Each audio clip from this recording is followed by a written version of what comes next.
hand strength. There's too much mass behind you that you're asking small limbs or small digits to control, and then also too much of your heart has got to pump too much blood through that tissue. There's like a point of diminishing returns when it comes to size. Yeah. You know, and that's one of the things that you saw when you'd see Cain Velasquez fight guys. Cain Velasquez has always been in that sweet spot of about 240. 240 to me is about as big as you want to get. Because the guys over 240, man, they might fuck you up in the first few minutes, but you take them into that 4th and 5th minute of the first round, and then they're huffing and puffing, and then in the second round, they're getting their asses kicked. And the Cain Velasquez storm was one of the more fascinating things to watch in all my years of the UFC, because he was a heavyweight that had the cardio of a lightweight. But he was, again, 240 pounds. A well-marbled 240 pounds. So he's not like he was a lean. No. You know, he had some. He always looks a little bit. He had a lot of Mexican food. Yeah, he had some rice and beans on his ass. You would see Cain eating lunch, you would be like, for real? Like, you're like one of the elite heavyweights ever. Yeah. And he's sitting there with fucking 10 tacos and shit. And, you know, that's a talent, too.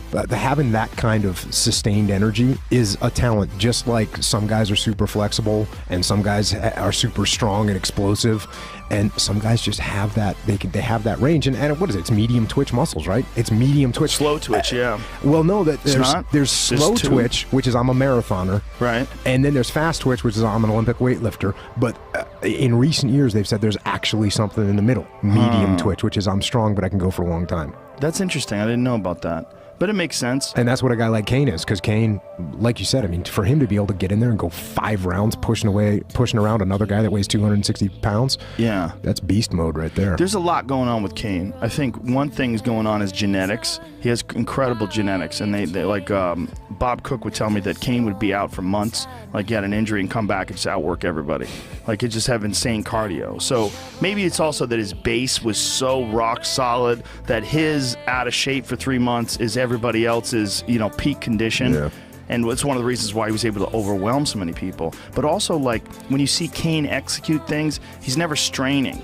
Like Cain, everything is perfect technique. There's no like grunting and forcing anything. There's no like crazy looks on his face and windmill punches. Everything is clean and crisp, and it's all like very efficient movements. He's a machine, and obviously that comes from training hard. And is that training hard too hard? Has he been training too hard? Is that why he's all dinged up and missing fights because of injuries? Well, there's also like the mind. Like his mind is so strong that he's able to overcome the feeling of pain. But sometimes like elite athletes, especially fighters, they can't distinguish between what is just like dings, like everybody gets dinged up, but something that's a significant injury. Like, hey, you've got a compromise in the structure of your body. If you keep pushing it, you're going to blow this knee out. You're going to fuck this disc up. You're going to need surgery. And Cain's had a gang of surgeries now. Shoulder, knees, back. And now, you know, he's been out for quite a while with this most recent back issue. So it sucks because, in my opinion, it's like him and Fedor. You know, those are the 2 greatest heavyweights of all time. Interestingly, similar body style. 230, 240, well marbled. Yeah. Fedor at his peak had like the ultimate dad bod. He had like a dad that used to play rugby, you know? But would fuck guys up. They'd post those videos though of him training in Russia, running with his buddies and swinging kettlebells, and you're like, yeah, this guy works hard. Oh yeah, hard, no doubt. He just probably ate shitty food. Yeah, and tons of it, you know? But it's also like their methodology is just different. I mean, he was like very, very old school with his methods. Like he was doing kettlebells, but way before CrossFit or anything came to America. I mean, there's an old school picture. See if you can find it, Jamie. Back when he was jacked, like he got smaller as his career went on because he stopped doing strength and conditioning as his body got older and focused more on skill work. But there's this ancient picture, not ancient, but there's this picture of him standing there shirtless around a bunch of kettlebells. Old kettlebells, yeah. I remember that like picture. 2001 or something like that, you know?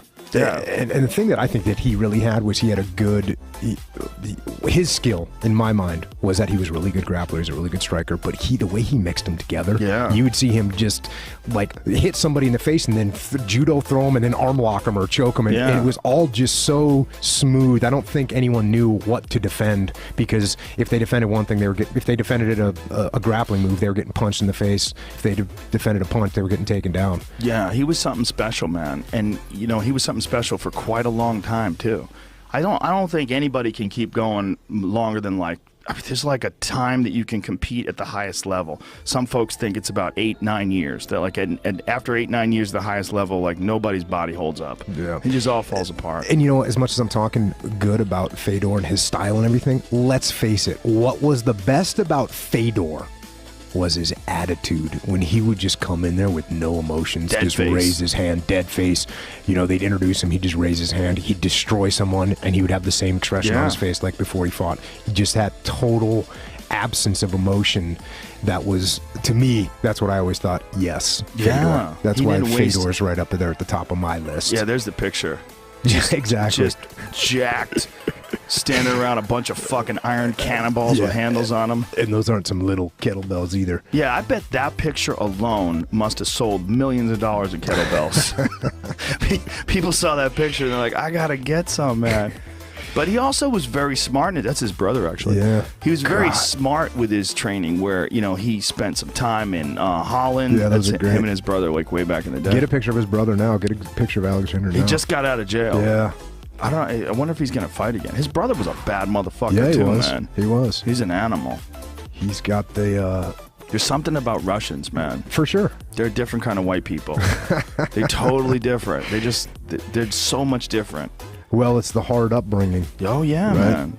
Diamonds. Diamonds made out of pressure. And the other guy that comes to mind when we're thinking about old school fighters that really, it wasn't just his skill set, which was unbelievable, but Sakuraba.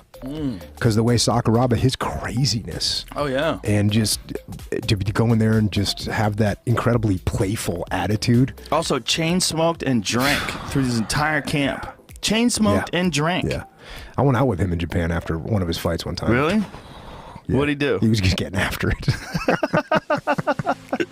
But that attitude of not giving a fuck is that's what worked so well for him inside the ring. Yeah, well, I know we see this all the time with fighters. We see it with anybody that is going to live out on the fringe like that. They're going to have some sort of offset. There's for every action there's an equal and opposite reaction, right? So if you get a guy that's living that far on the edge like Sakuraba was, that edge just doesn't stop when he gets out of the cage, right? He's going and gonna get after it more. Yeah. He had some horrible losses though. Oof. He got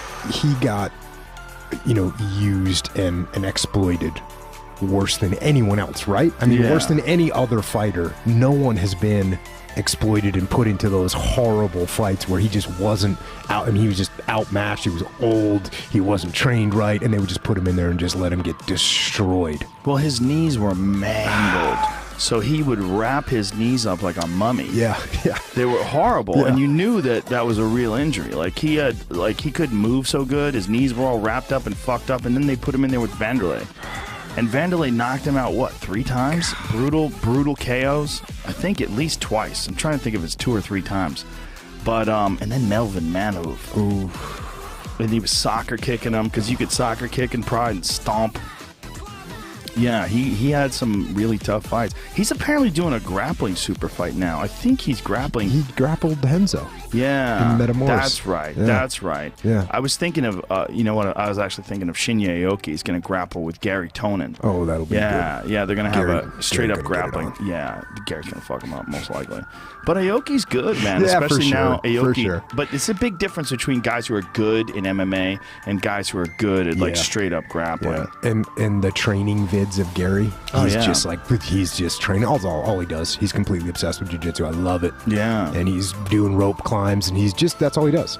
Well, he's also being coached by John Danaher, and he's a part of that Renzo Gracie crew in New York City. Yeah.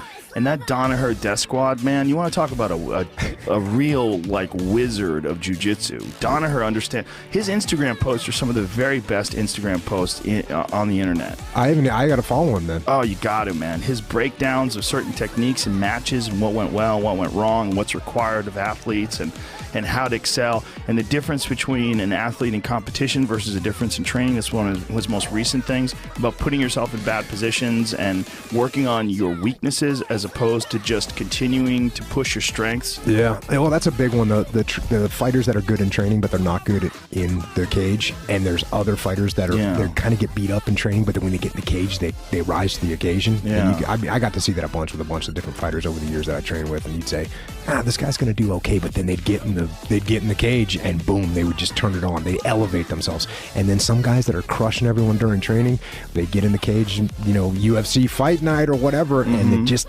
can't get it done that night, even though they're crushing people in the training. Yeah, there's so many factors, right? And I think some of them are also the ability to overcome adversity. And with really talented guys, they didn't really have to overcome that much adversity because they were good really quickly. Like guys who had massive physical advantages. Yeah. And then for some reason, once they faced other people that also have physical advantages but were tougher, they would just fall apart. They would just wilt. Yeah, it's so common. Yeah, you got to get that, and we got some guys this guy at the gym right now who's he's a mutant. He's a mutant. Like, he's so strong. What was it? He shot on me the other day. I sprawled on him, and so he's on all fours, and he fights at 185. I'm on all fours, and he picks me up with one hand. With one hand, picks me up and slams me and gets across side, and I said, bro, did you just shot put me right there?